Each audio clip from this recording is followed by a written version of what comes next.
Thank you for tuning in. This is the Beyond 50 radio program. I'm Daniel Davis, your host, and we've got a wonderful program and quite an intriguing one at that. Joining us here on the Beyond 50 radio program today is an expert on organic and giant garden growing. That's right, he's set a lot of records on things such as giant pumpkins, zucchinis, squash, tomatoes, you name it. I mean, anything that's able to be grown in a garden, this guy's made this turn into basically Godzilla, so to speak. But just imagine how many people you can feed with giant vegetables and the like. We're going to be talking about gardening today, how you can get a garden started and how much space you need and how you can get into the movement. After all, we've got the White House with the Obamas having their own garden at the White House. But the most interesting thing is that this talk is going to get quite fascinating as we delve into those areas when it comes to gardening. But first, I'd like to welcome our guest who's been on our program a couple of times before, and it's always been an interesting conversation, and that is our guest today, Roland Evans of Bountia, on growing an organic and giant garden in the spring. And I'd like to welcome Roland Evans to the Beyond 50 radio program. How are you doing this day and age, Roland? I'm doing very well, Daniel, and it's wonderful to be with you again. You bet. Now, tell everybody, just kind of remind our listeners about your experience and how you got into gardening and how it basically has changed you. Well, that's an interesting question. Well, I think I've been gardening off and on since about the age of 7. I come from a long line of gardeners. In fact, I can trace my ancestry back 500 years of farmers and people who worked in the soil in Wales. And my father, who's 95, he's still an avid gardener, gardens every day, probably 8 hours a day. And my grandmother was gardening up to the day she died in about 86. She was 86. Brothers and sisters, we all garden. You know, we've got the bug. And I'm here up in the mountains of Colorado, and it's a hard place to garden. I've had to learn a lot just to keep up with my brothers and sisters. Now, it's quite interesting because you also moved into an area of gardening where you were growing very large, I guess, produce, for lack of a better word. Tell us about that. Well, I think you're mistaking me for my brother, because John is the one with the giant vegetables. Well, when it runs in the family, you all get the attributes, don't you? I actually am growing very large vegetables here already, but I'm not the one who goes for the world records because I actually prefer to eat them. I love eating my vegetables, so I actually don't do it, but I certainly know a lot about it. And I was talking to John just the other day, and he was showing me a picture of a nice parsnip which he'd grown in Ireland. That's where he is at the moment. It was about 5 inches across at the top and probably 2'6" long. And that was just one of his standards. I've grown tomatoes up to about 2.5 pounds. I've got some beets, which are probably around about 2 pounds at the moment. If you're growing well, size is not an issue. It's just whenever you want to harvest them, you can eat them. Mm-hmm. Now, I had a wonderful experience a couple of years ago as I went with my wife to visit with her parents in Illinois, and his house literally stood out. When you go, if anybody's ever been to the outskirts of Chicago, you'll notice there are a lot of brick homes, and basically every house looks the same and every front yard looked the same except for his.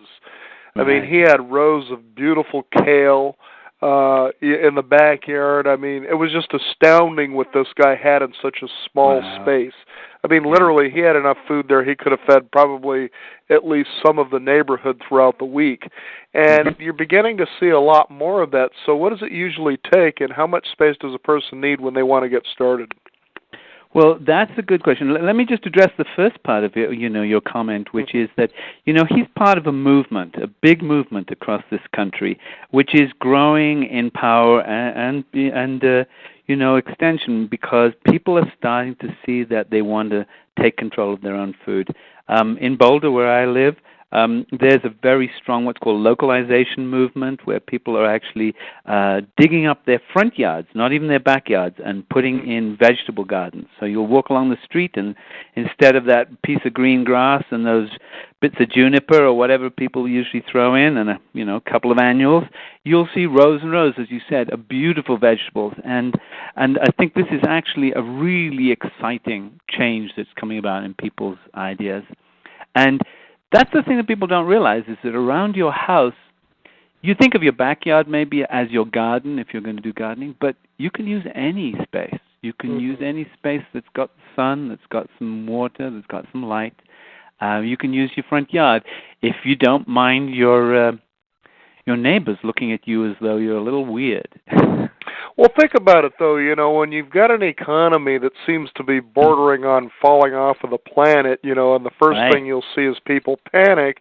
What happens when people panic is they run to the store. And I was just joking even with my wife one day. I said, if something really bad happens, we can actually eat our backyard, but our next-door neighbor can't. Sure, it looks beautiful while they're sitting in it, but what are you going to do when it comes time to cook dinner? That's exactly right. I mean, it's and also, you're looking at the fact that you have probably twice as much nutritional value from your own homegrown food. So that if you're having a bean or a pea from your backyard, you'll taste the difference, and it'll do you good. And also, you'll probably eat more vegetables because there they are. You'll just walk out in the garden and take a little bit of this and a bit of that. My daughter, I can't keep her out of the garden sometimes. She'll be just taking a little bit of a, tip off this or a pea here or a bean there or take that tomato off the plant. And all of that is so good for us. Mm-hmm. And, not to mention is you get your children involved in gardening and they get to understand the nature of where things come from and that they get to be co-creators. You can imagine the kind of joy and even the soul development something like having a garden would give somebody. Right. Yeah, I was actually giving a talk last week to a bunch of new gardeners, and actually the one who asked most questions, I reckon he was probably 11 years old, and his questions were so spot on. It was like, wow, this guy is going to be fantastic when he grows up. And you see that interest and that excitement. It's really something that's very joyful. Now, I was talking earlier in the program about the organic garden in the White House. Tell us what's going on there and what you think, because, again, this is starting to be something, as you said, people are beginning to take more personal responsibility for their lives as well as their food supply.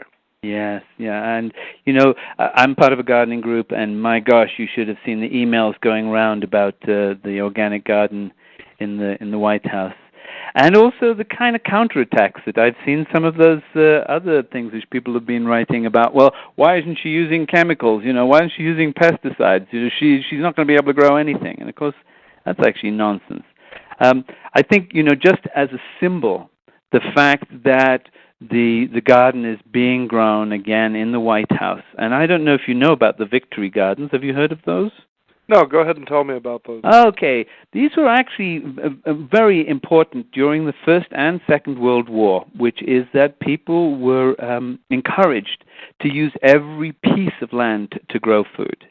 And actually at that time, I'm sure you'll find that the White House had their own garden, and they were just, leading the way, if you like, in a movement which was across the states, and particularly in England where you have gardening as a well, I suppose you would say it's probably the most popular activity there is. When I lived in England, my backyard, when I went into it, if I dug down, it was probably 2 feet, 3 feet of topsoil because it'd been gardened, probably for 100 years, and particularly during the wars. So this idea of the Victory Garden is actually kind of coming back, this idea that you can start to use any land that you have to grow your own food. It doesn't have to be designated.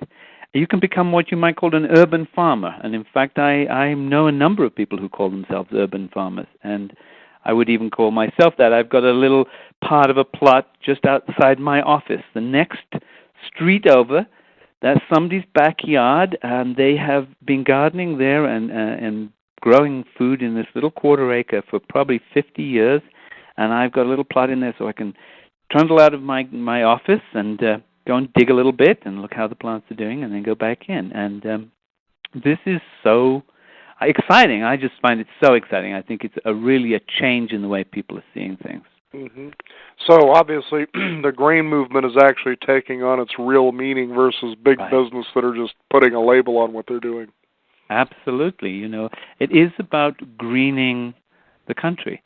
And of course, then there's this very important aspect of that, which is, and people don't think about it, which is that when you garden and you garden organically, and you're putting more and more organic material into the soil, you're putting humus and compost into the soil, you're actually sequestering a lot of carbon. And you're taking carbon out of the atmosphere. There's actually, I saw an article, and I wish I'd actually remembered the statistics, but it was looking at how many gardens it would take in the United States if they went organic to take out all of the carbon that is produced by the cars as they drive around. Mm-hmm. And actually, it wasn't all that many. I mean, I think it was in the millions, but if everybody had done that, we would have no global warming problem from this country. Now, is there a possibility in what you're saying that global warming can some degree be at least slowed down, stopped, or even reversed if we were to move in that direction? Oh, absolutely. There's some very frightening statistics, which is that 50% of the carbon, which is in the form of a humus, in the soil, the agricultural soil of this country, has 50% plus has been dissipated in the last 100 years. So you're looking at millions of tons of carbon dioxide, which has been released into the atmosphere. So if we could actually go back to getting that carbon back into the soil, it would really make a huge difference. Mm-hmm. So this is quite different from, you look at your neighbor's yards and they're nice and they're green mm-hmm. and it's grass and every neighbor looks alike, and right. then you see the guys that are out manicuring them, and I mean, I see this just outside my own door. You know, there's a little landscape crew that comes in and just prunes these yards, and they all look alike. Mm-hmm. You know, they got their bushes, but I'm thinking, there's just no livelihood there, and you know, they're not really adding anything outside of, you know, the chemicals or whatever the case is to keep. Well, that's the problem. Yeah, you know, if all of those, even if they kept their grass, and if they went organic and they put on compost instead of the chemicals, mm-hmm. you're looking at thousands and thousands of tons of carbon which is taken out of the atmosphere. That's all it would take. And it's not like a no-brainer. I mean, it is a no-brainer, but it's not like a very difficult thing. It's just that the way people think about things, it hasn't shifted enough yet for them to realize that you can do very small things which have a very large impact if enough people do it. I just don't think that we hear enough messages to believe that when we take those little steps that they mm-hmm. are having a big impact. I mean, we hear about global warming, but then the news shifts over to the fact that we need to bail out GM. Right. And it's like, wait a minute, yeah. I think we missed something here. Yeah, that's exactly right. Yeah, yeah, and I think, you know, I'm sure agriculture isn't the only way that we could do this. You know, with the sequestering the carbon. There's many other ways, but of course, this is the one that I know about, and in fact, I write about it because I've looked at the statistics, and I've looked at actually this would really make a big difference. Mm-hmm. So I don't know. I think that's the way we're meant to be moving, and it seems to be the way we are moving. Certainly, in our area around here, there's a lot of change. There's a lot of people. Well, I know of 18 front yards which have been dug up and now have vegetables in them. And I was saying there's a lot of backyards now which are growing stuff organically. I'm part of a gardening group. And somebody who has a little piece of land, he's put aside a couple of acres just to grow organic food and to give it to people who are in need, so they get mm-hmm. fresh organic food, not just the stuff in cans, you know. So that'll be going to the family assistance. You know, these are important. I think it's interesting, Roland, because you bring something up that I think is really a beautiful underlying result of this particular movement when you talk about your area there and the houses around you. You said about 18 gardens are kind of going mm-hmm. up around you, is that you see how a community itself begins to change and people become more interactive. I mean, mm-hmm. think about it. You know, when you got two guys that are both gardening, one tries to one-up the other and tell him how he's doing this, but you have a real friendly battle and conversation going on. And so you can see within your neighborhood, I'll bet that's beginning to change your community quite a bit. Oh, absolutely, yeah. Yeah, it's one of the things I think, if you know gardeners have this very strange attitude. It's what I call garden competition and garden envy. You know, you always can find something. You can find something about the other person's garden which is so much better than yours, and then you've got to kind of up them a little bit. You know. Yeah. It's very strange. You have these lovely kind of mellow people, and underneath it, there's this kind of feeling like, oh God, I wish I could do that. hmm hmm So what you're telling us now, it sounds like that the sustainability movement, which back even a year or 2 years ago, seemed to have the greenwashing all over it. Now Right. it's actually a legitimate term because it's a legitimate organic movement. Now, what was interesting about when you were bringing up about the White House and how people are kind of criticizing that Michelle doesn't want to use pesticides and the like, that she wants to go organic, is that their, I guess, debate on that is the fact that, well, you can't grow organic or super organic, whatever you want to call it, produce, I guess, and she's saying, no, we're going to continue to do it this way because we're making a statement. Now, why would somebody have the audacity to say that you can't grow organic in the first place? Well, you have to look at the multi-billion industry that we have in this country, which is based on chemical fertilizers, chemical pesticides, the what you call it, genetically modified seeds, all of that. You're looking at big players on the world stage. You're not looking at your Mr. Organic in his backyard, or somebody like myself who has a small organic business. You're looking at, these people have a lot of money, and they have a lot to lose in this situation. And I think there's also the mindset. We have the NPK mindset, and it's been set probably since about the 50s, that this is the way to go, that you actually have to impose your chemical will on your environment, if you like. And so I think it's hard for people to see that there are different ways of doing it. It seems as though we're going backwards rather than forwards. And there's a lot of people who have vested interests. The article I saw actually came from a chemical company saying, this is going to be a disaster. She's going to have everything, overrun with pests, and she isn't going to get anything out of it. And actually, this is completely untrue. The stronger and the better your vegetables grow, the less pests you have, the less disease you have. The more you put the chemicals on, the more you stress the soil, the more likely you are to have pests and diseases. So it works opposite to the way people think. Mm-hmm. Yeah, I noticed, too, when you talk about having pests, if you will, that they tend to go after things that are either just not in good, healthy shape, or they're in the process of decaying and dying, versus, as you said, strong. Now, when I revert back to even my own wife's father's garden, I didn't notice a lot of those kinds of things at all. And I mean, to me, you could literally see an aura off of what he was doing, as the sun was going down. It just tremendous energy, even just sitting in his backyard where he had a lot of different types of herbs and beans. I mean, it was just amazing to see this. It was just so different than the clean, green backyard you sit and soak up the sun in, that you actually felt energy coming into you even though you didn't eat anything.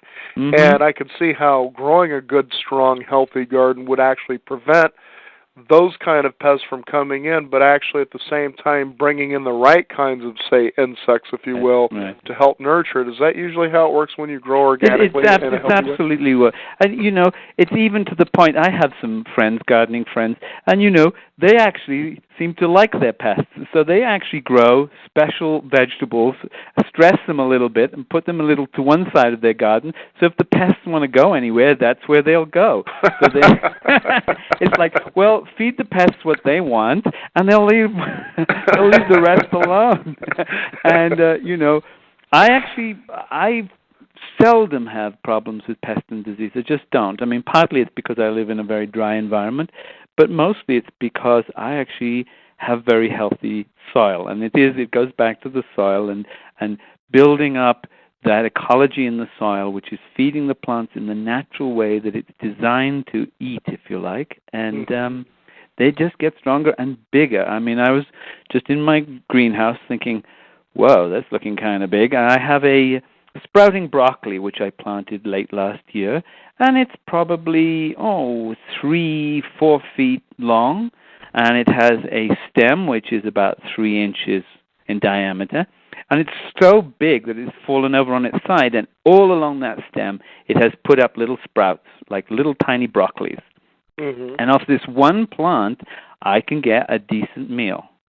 Mm-hmm. That's one plant. I mean, and that plant is, that's just as I say. If you just can take it off one plant, this plant is healthy, and it's even though it's leaning over, and it's because it's got good soil. And that's what's interesting to think about when you grow organically and you have that sustainable type practices, that this is a way that food replicates and replicates and replicates in almost a true symbiosis, which is how everything was here on Earth in the first place, versus maybe raising, for instance, meat, if you will, goats, chickens, cows, you name it, where that kind of moves towards something that's a little less sustainable, but then you can begin to see people actually slowly changing their diets because, as many of us have heard, the rainforests are being depleted, a lot of it for grazing land. Right. That just doesn't hold water anymore, and people beginning to take more responsibility. And as we've been talking about growing their own food, you could see how diseases would begin to go away because you're not toxifying your body as much. Yeah, and talking about the rainforest, this is a very important aspect. I'm actually involved in a project in Borneo. It's now called Kalimantan, which is in Indonesia. And what we're doing, we're trying to help these people who've mostly lived in the forest, in the jungle. They've had a kind of hunting and gathering existence, and they don't have any agriculture. But they've burnt down and cut down a lot of the forest, and the soil is absolutely dreadful.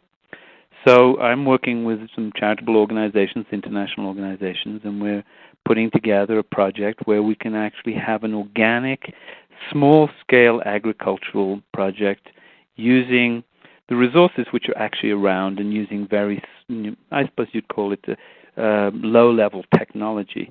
My brother's actually been in the Philippines, where they're having a really big problem with their food. They've been using chemicals for many years, and they found that there's such a decrease in the amount of produce that they can get. And he's been using the system that we have, which is called the Bounty system out there. It's compost tea. And he's found that he could bring the bok choy, which they grow, he could bring it to market in half the time, looking healthier than they can using the chemicals. Now, this is a really important thing. If we can change agriculture in some of these developing countries, as well as in our own country, this is going to have a huge impact on the food supply. And the most important thing, too, Roland, that you're bringing up is that somebody may want to go and start a garden, and then all of a sudden there are experts out there that lead them into the direction that we're trying to get away from. How does a person kind of know where the right places for information to go, and versus also the right practices as well? Well, that's an important part. I mean, the web now, I mean, it's amazing what you can find there, isn't it? Both good and bad. Sure. You can find every kind of craziness, but every kind of gem as well. And if you look at the organic gardening kind of community, you'll find that there's a tremendous amount of great information out there. What you'll find almost always with the chemical approach is that it's extremely specific. If you have this problem, use this. Right. If your plants don't look green, put on this product. And that's kind of problem-solving, what you might call kind of silver bullet kind of approach. We're going to hit it with the bullet, and then you're done. Then, of course, the next problem comes up, and you've got to hit it with another bullet. What you look when you're looking at organic and what I would call bioorganic is you're looking at a much wider picture. You're also looking at something which is usually somewhat less commercial in the sense that you're looking at sustainable products which will, last for a longer time. They're not for just one thing. They're actually to produce, if you like, health and well-being. And that's what you should look for. Of course, those aren't the things which are easy to find in, say, your general store. If you go into your gardening store, you'll find that there might be a small section of organic products, and then there'll be a large section of your pesticides, your herbicides, all of the things you need to kill those dandelions in your lawn, etc., etc. And it's kind of hard to look the other way and say, well, if I put a little more effort, a little more thought, if I think more globally, then I should be using these other products. I should be, thinking about that. And maybe I might have to work harder at the beginning. But in the long run, it's going to be so much more beneficial for me, my family, and for the earth. Now, you were talking a little bit earlier about composting. Now, people hear about this, but what exactly is involved in the composting process, and why that, as you would say, is one of the most valuable processes toward healthy gardens as well as lawns? Have you ever done any composting, Daniel? Well, here's what I do: is I've got an area in the yard, and this is literally what I do. And maybe sometimes the neighborhood cats get there first, but whatever we don't eat that sits in the fridge and I won't recook, I'll actually take and I'll just put out in the yard. Right. So that's one way. But I don't have, say, the box per se, or the little square container that you put everything in, which I know is what composting, how it's generally done because of the heat and the composting. Yeah, well, there's all sorts of ways of composting. And I think people have got this idea that it's some sort of magical process which is very complicated. And actually it's not. All it is if you like, is the natural, normal process of breakdown of one material, turning it into another. If you look at everything in the universe, it tends to change. And when it's died, when living things have died, then their bodies, whether they're animals or plants, will decompose into what you might call a more basic state. And that's really what composting is about, is that you're returning the bodies of living things, and other things as well, but I can talk about that in a moment, into something which is a much more basic state, and you're then returning that into the soil where it belongs. Dust to dust, ashes to ashes. That's the kind of main idea.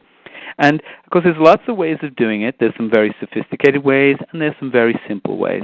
The simple way is what you do, which is you take your rubbish, you take your leftovers, you take your grass clippings, and you throw them in a heap. Mm-hmm. And you wait. And after about a year, maybe as long as 18 months, it turns into this brown, crumbly stuff. And then you can stick it on your garden. Now, there's nothing wrong with that. That's what's called slow, cold composting. Mm-hmm. And for people who have patience, and that's not me. Or most Americans, but they're starting to change even that. So. That's right. It's actually, I tell you what it is. Traditionally, it's actually the best way, often the best way to get with all the leaves that you have, to get that leaf bin, and maybe have 2 leaf bins.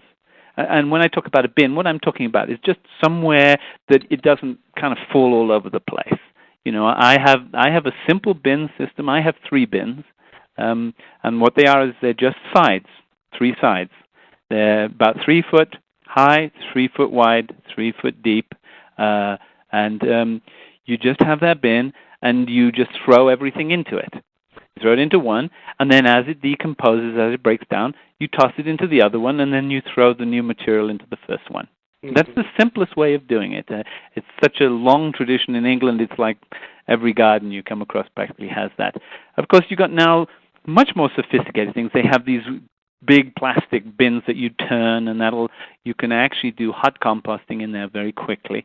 A difficulty with that is you wonder about the kind of cost and the resources which have gone into the plastic, and you also wonder if you have enough time to turn it enough, and whether you can get the materials in the right balance to make it hot.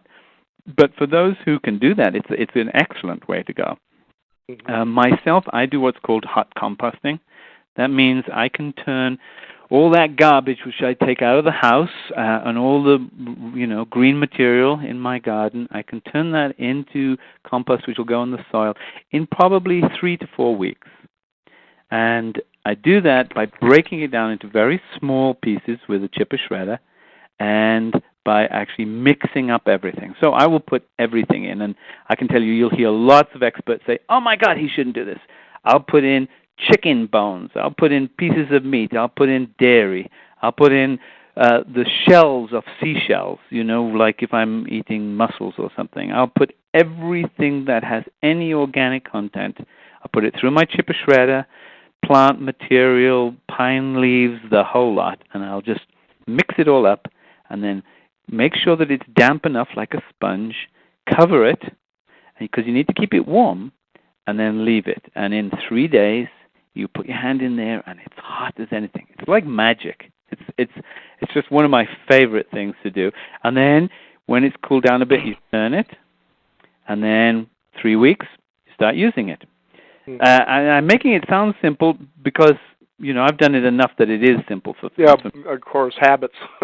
That's right. And I can tell you, when I first started composting years and years ago, I can remember, it would get too wet, it would get too dry.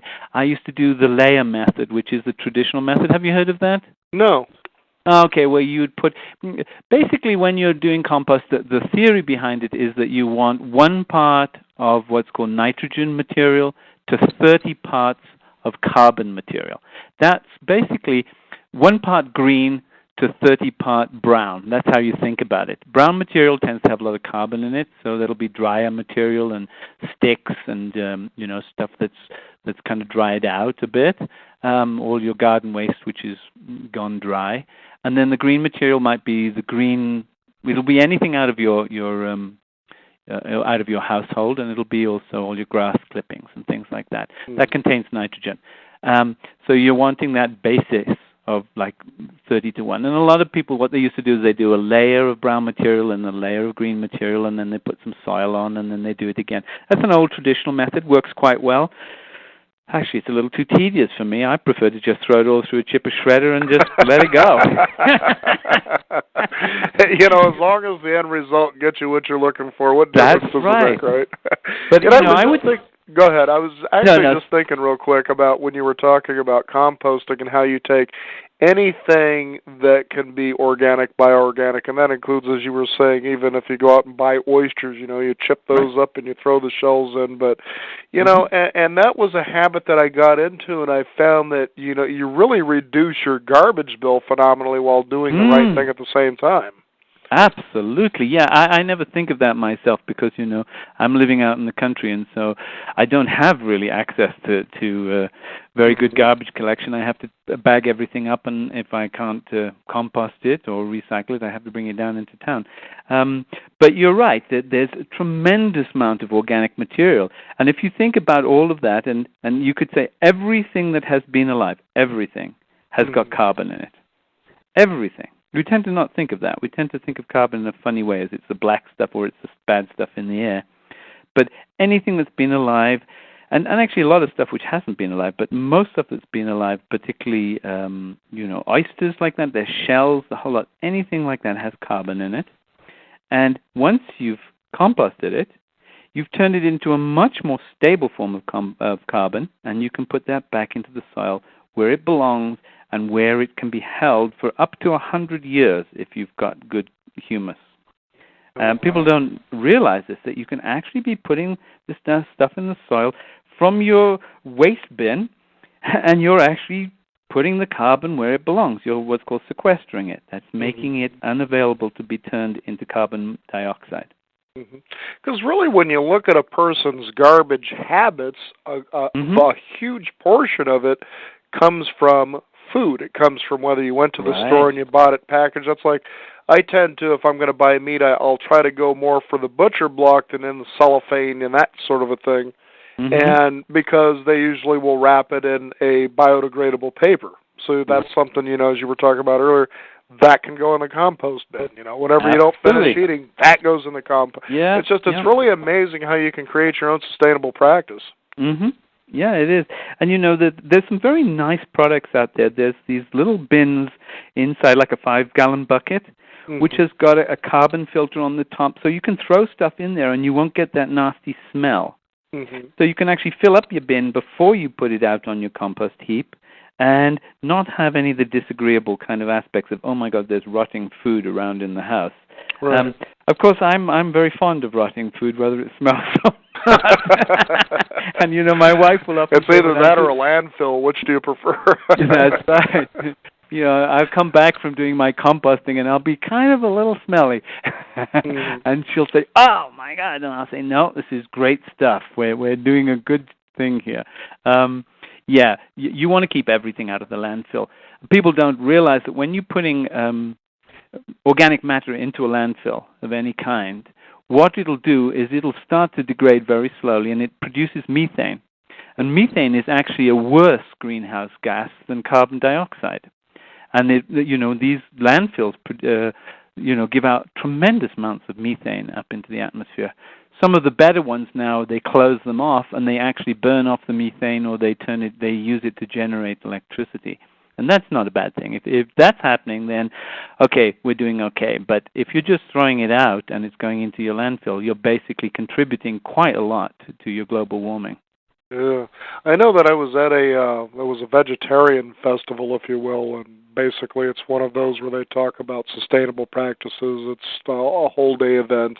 Mm-hmm. And they also have special guest speakers, and one of them came in and was talking about the amount of methane that was being created by people in the meat industry. And, I thought on a couple of different levels about that, but they said that was one of the biggest contributors to methane gas and global warming was the fact that we're raising, say, beef or chicken, pork, and in such large lots that you think of the waste that comes out of this animal is methane gas. Mm-hmm. Well, the first thing that was really kind of troubling in listening to this, and even way back when I read, a diet for a new America, was the whole idea that you got these animals penned, you're feeding them hormones and steroids so they can grow a lot quicker, and they have to live in this methane area. So you can see that how people have been trying to been curving people from eating meat mainly because of what it can actually do for you, but now they're trying to move more toward an organic movement. But, just the gardening itself and how it changes a lot of your habits, you could see why it just makes a whole lot of sense to move that direction, as just one. Right. Kind of just following on from what you were saying, I'm sure, I don't know if you've read Your Omnivore's Dilemma by Michael Pollan, and he talks about the feedlots. We're at the point now where actually, I know this sounds a little extreme, but I have friends who actually have sheep. So I get the sheep just from the slaughterhouse, and I butcher it myself and put it in the freezer. I know that sheep has lived a wonderful life. In fact, I've met it sometimes. And I actually get that meat cut how I like it, and I know what it's eaten, and the taste is just totally phenomenal. I also get like a quarter of a beef of a cow, which has been grass-fed from a biodynamic farm not very far away. So we actually don't buy any meat anymore. My difficulty is that I like chicken, but I've got to the point where I feel that most chicken is tasteless, and I'm kind of concerned about how it's been brought up, how it's been treated, even the organic chicken. But, I've got bears and cougars and foxes and coyotes all around me, and it's a little hard to have a chicken hutch. So I'm thinking about it. Myself and my wife go back and forth about this. Can we do this? No, maybe not. Oh, wouldn't it be nice? Well, you go back and forth. So, we're sourcing local food, and this is part, if you like, of the green movement, where you're looking around, you're seeing, okay, I'm going to pay more. Actually, I pay less for my lamb, but I might pay more for my beef. But is it worth it? What I find is, and when we put it on the table, I eat about half as much as I normally would. This stuff is so flavorful, so full of nutrition, that it's actually coming out cheaper, even though I'm paying more for it. And I know this is a little bit off topic for gardening, but, it goes back to that idea of taking more control of your food, of realizing what you're eating and its nutritional value, and actually being healthy. Well, too, Roland, what you're bringing up that's very important is, like, for instance, if you go to, say, one of the chain grocery stores, they'll have your regular produce section, and then there's the organic section. You move over to the organic section, you say, okay, well, these vegetables kind of look a little healthier, but they seem a little more expensive. And this has always been an interesting topic for me when especially people look at the front-end cost of something. Right. I said, well, that's fine. You believe you're paying more here on the front end, but think of what it's going to cost you on the back end if you try to save money. Right. And you take a look at things, for instance, like fast food or like, the big industrial agricultures that make vegetables or produce in such large amounts and so cheaply so you can afford to buy it. But then all of a sudden you're finding yourself in an area where you're buying supplements. You find yourself where you're going to the doctor and perhaps trying to get rid of a sickness or a disease. And these are all things that a good, healthy garden and good, healthy produce would actually prevent. Right. Yes, I mean the nutritional value of organic food is far superior to conventionally grown food.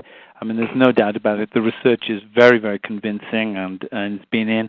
I've done my own tests, and I've actually found that I grow my vegetables. I have probably twice the nutritional value of those vegetables that you buy from an organic store.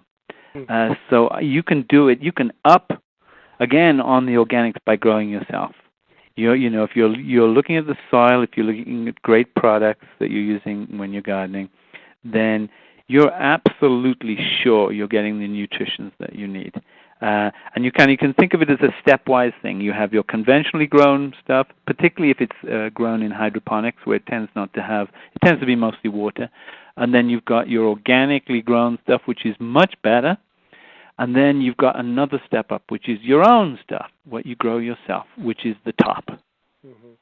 Now, and also as you grow things in your garden, they also produce seeds, so you can continuously do this. Okay, let's talk about that. Yes. I think, and I'd like to kind of get a little bit more practical here, because we've been talking about some very general things. But now is the time where the seeds are meant to be in the ground. This is the time where you're actually thinking about, okay, what am I doing? If you've got your bed, if you've got a little garden bed, you're thinking, what am I meant to be doing next?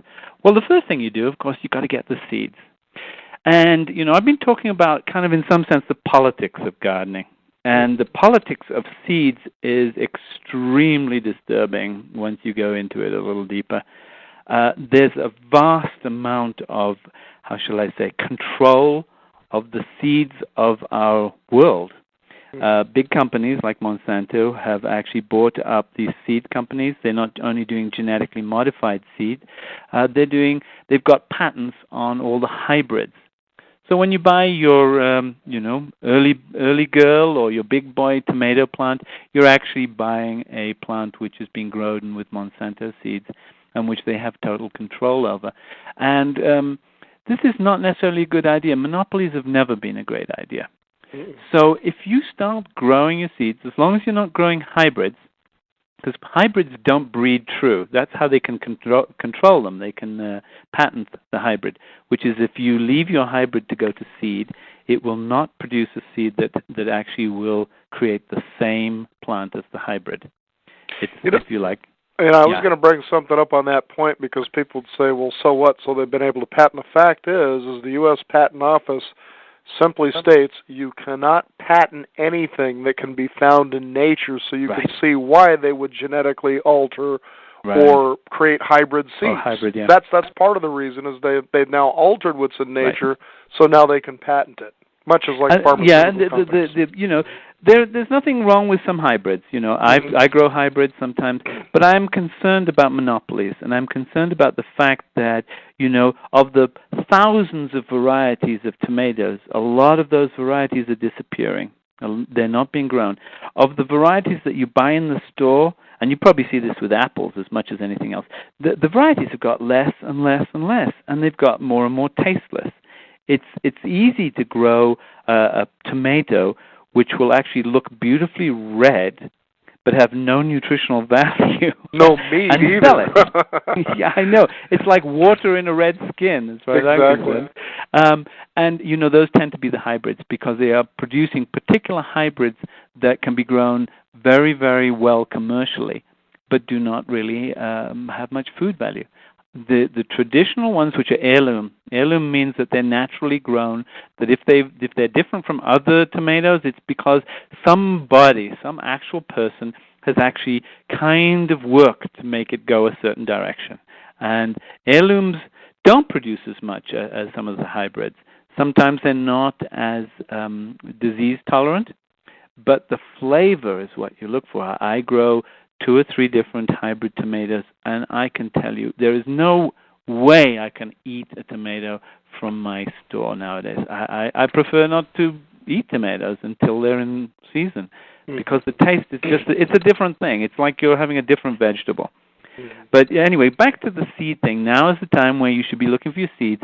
So do try, if you can, to find seeds from a local company, or from an organic company, or from a small company which actually will say, we do not actually go for these big seed companies. We're going for heirlooms.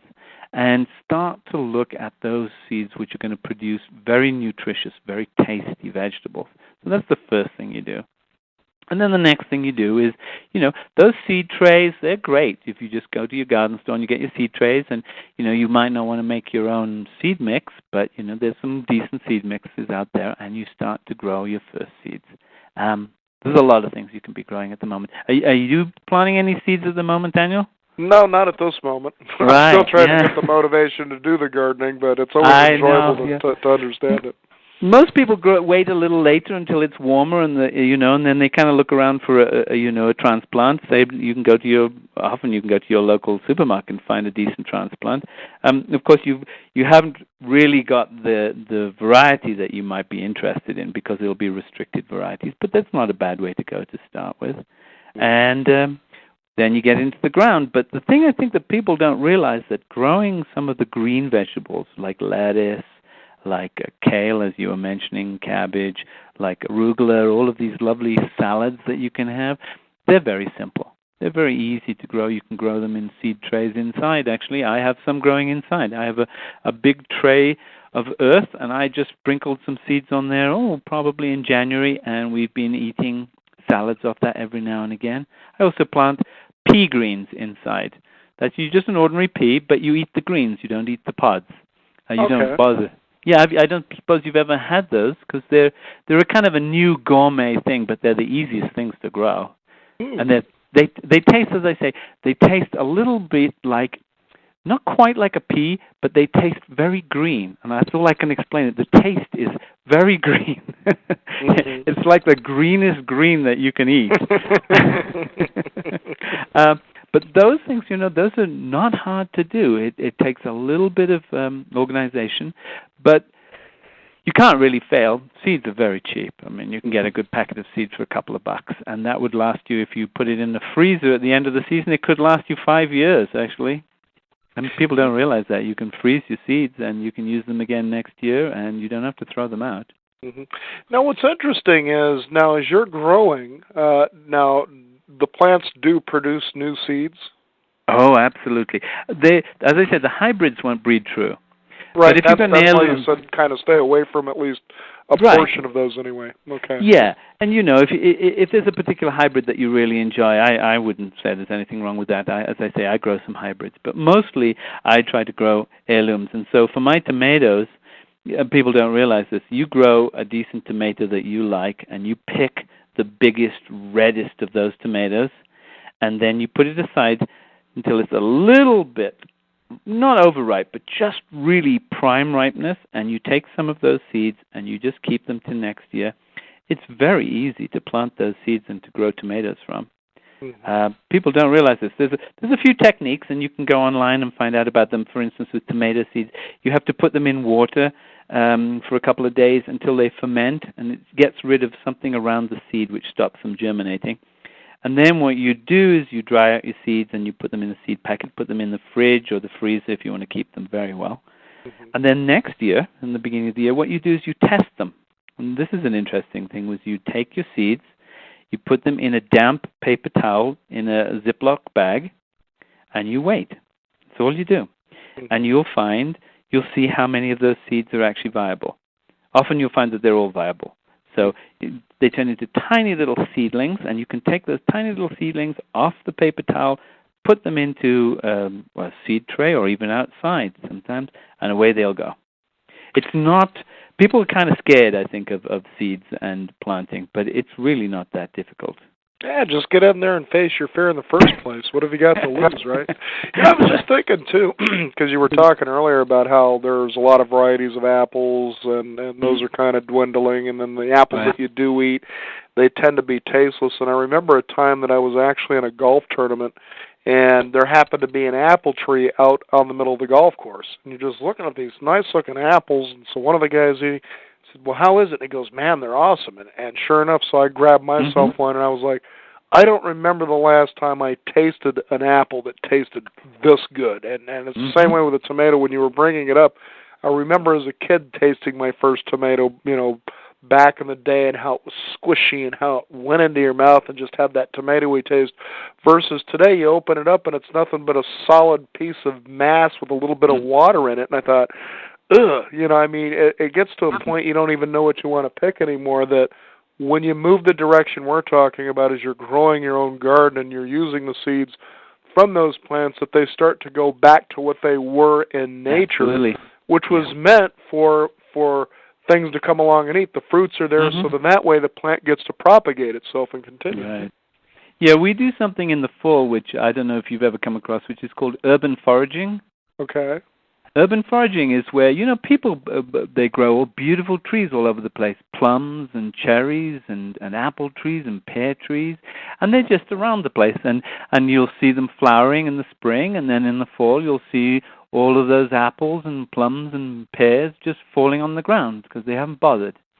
They don't know that you can actually eat them, I think, a lot of people. I think they just don't think of that. Mm-hmm. And what we do, we go around and we ask, is it okay if we can take your plums? We have plum jam, we have plum cobbler, we have plum everything. We don't even have a plum tree. And these things are just really tasty. They're kind of growing semi-wild in somebody's backyard or out in the front yard or off on a piece of land which nobody's bothered with for years, And people don't think about the food that's actually there. It's really there. I mean, it's just getting wasted. That's one piece.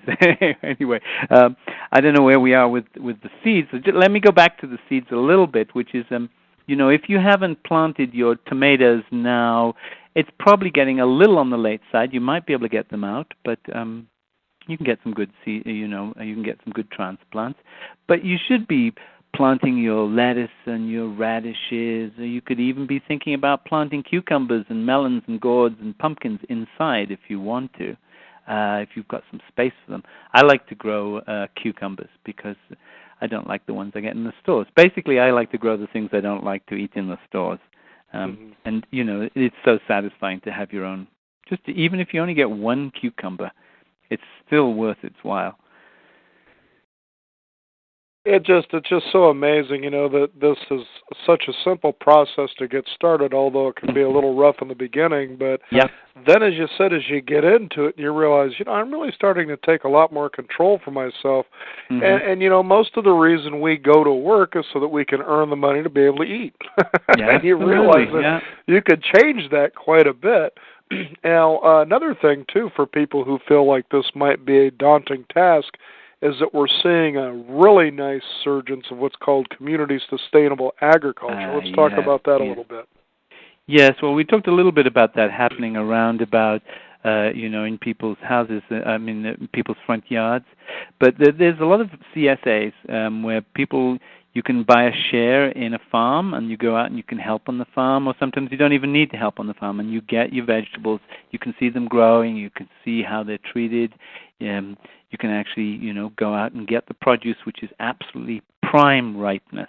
And I see that as a really important movement. If you can't grow your own, if you're in a little townhouse or you're in a condominium, if you've only got a tiny bit of a little yard, or you just haven't got the energy to do it, it's still important to say, okay, I want to know where my food came from, and I want to become part of a movement which is really being very conscious about what we eat and what we do to the earth. And as you say, community sustainable agriculture, CSAs, or it's community supported agriculture, I think CSAs, but this idea of actually being part of having some connection with the land, with the growing of food, is very important, even if you can't grow it yourself. Yeah, I know. It's very important for people to understand that as they connect with the earth, they'll begin to make much different decisions about what they do in the world. Yeah. Always an interesting topic about gardening. I mean, it seems like there are so many different directions you can talk about this. There was the political side about monopolies and, genetically created seeds and so forth, and then all the way down to even some people I know who are actually having gardens in their basement or even in an extra bedroom Yeah, well, you wonder what they're growing, don't you, sometimes? Well, no, they've actually sent me the results, tomatoes and so forth, and right. yeah, but I get what you're saying. I think that's that Canadian motif. Yeah, but you're right. You can do that. You can grow it in the most unusual spaces. And having a lot of fun doing it. Now, Roland, go ahead and give out a website that people can find out more about what you do, and I know that you also have products and services there that are organic. That's right. And describe that. We've actually, the company that I worked, well, my brother started it, and then I joined, and now basically I run the company. It's a little small company. We try to be as sustainable and as green as possible. We try to support a lot of green projects, and as I say, we're involved with even international kind of charitable projects. Our company is Organic Bounty, Bountea. So the Bounty, because the tea is part of the compost tea, and we have the Bounty growing system, which is based on compost tea, but it's based on this idea of really putting back the nutrients and the life into your soil, all the minerals, the trace elements, all of the things which the soil may be lacking, and also putting in these billions and billions of these amazing microbes back into the soil. And the results you get are just extraordinary. Now, not everybody has the capacity to brew their own compost tea or do that, and we understand that. The fanatic gardeners, they don't have a problem with that, and actually we're finding, even in this economic turndown, there's such a movement towards gardening that our business is growing amazingly. It's just extraordinary. But we're starting to develop some simpler products which have all of that life, all of that mineral stuff. We have a new one which is actually called Superstart for plants. And you can just put a little sprinkle of that on your plants or in your potting soil or even on your house plants. And you'll start to see the differences in a few weeks if you're starting to grow seeds, because it's using natural and living methods to actually get things going. Now on the website www.bountea.com, there's a huge amount of articles. I write an article every month for Gardening Magazine, and I send out a newsletter which reminds you of what plants that you can plant. I have I was just looking at it. I have something called April Gardening Tasks, which is tells you exactly what seeds you could plant indoors at this time, what vegetable transplants need to go outside, what seeds you might plant outdoors. It also has an article and some general information. And what I'm wanting is to not just push our products, which we of course think are wonderful and are wonderful. That's what I use, but really get people to be involved in gardening. I just think it's an amazing thing to become a gardener and to see that that's something you can do for the whole of your life. And even if you do it in a small way, it creates a tremendous amount of satisfaction. So as I say, lots of information on the website. There's a whole articles page. I think it's got, I don't know how many articles on all sorts of things, from the soil to how to start gardening beds and grow big vegetables, etc. Now, I know enough? Oh, yeah. I was going to just simply suggest, too, that, even in light of what we were talking about earlier about the Obamas and the White House and how they're being criticized for organic gardening, that should anyone ever approach you and say, well, you need healthy fruits and vegetables by doing it this way and don't go organic, the fact is that all world records have been held by organically grown produce, as I understand. Exactly right. You cannot grow a world record, vegetable unless you have at least kind of an 80% organic approach. You might use some, chemicals, but my brother, who has 9 world records, he was not an organic gardener early on, and he was getting good results, but nothing phenomenal. And only when he changed to 100% organic did he start to get those results. When I was growing in my garden here, before I started using our Bounty growing system, the compost tea, I could grow, maybe a quarter of what I could grow now. And these mangy-looking plants, they were just very dispirited. So was I. That's just it. You want to have a magical garden because it creates magic in your own life. Absolutely. Certainly Absolutely. Yeah, great stuff. Well, Roland Evans, it's been a pleasure again to have you on our program, and I'll let you go ahead and give out your website one more time. Okay, thank you very much, Daniel. It's always a very great pleasure. The website is www.bountea.com. And if you go there, you'll find lots of our products, but you'll also find lots of good information which can get you started. Or even if you're an expert, it'll give you some extra ideas. Well, very good. Well, Roland Evans, again, thank you for joining us here on the Beyond 50 radio program, and let's continue to encourage everybody to start getting their hands into the dirt. Okay. Thank you very much, Daniel. Bye-bye. You bet. Take care. So there you have it. It's time to pick up the shovel and pick up a book, whatever it takes to get you moving in the right direction, because you can responsibly help relieve global warming while at the same time enlivening your spirit as well as your health and well-being. We also encourage you to go to our website, which is beyond50radio.com, the number 50, beyond50radio.com, and sign up for our free weekly e-newsletter. That's right, it comes out. It's free by email every week, where we have all these wonderful resources available for you, and be sure to also visit our blog. Beyond 50 does welcome your questions or comments. Just simply shoot us an email, beyond50@beyond50radio.com. I'm Daniel Davis. Thank you for tuning in today. This has been the Beyond 50 radio program, and remember, live your day past halfway.